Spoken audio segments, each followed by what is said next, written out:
Indian navy ने एक नया कीर्तिमान स्थापित किया है।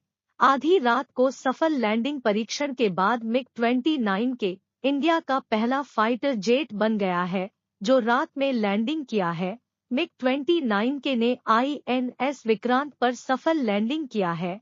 मिग-29 के रूस द्वारा बनाया गया फाइटर जेट है, जो 2010 में इंडियन नेवी में शामिल हुआ। INS विक्रांत इंडिया के द्वारा बनाया गया एयरक्राफ्ट कैरियर है, जिसे 2022 में इंडियन नेवी में शामिल किया गया था। सभी पॉइंट्स आने वाले एग्जाम के लिए बहुत महत्वपूर्ण हैं।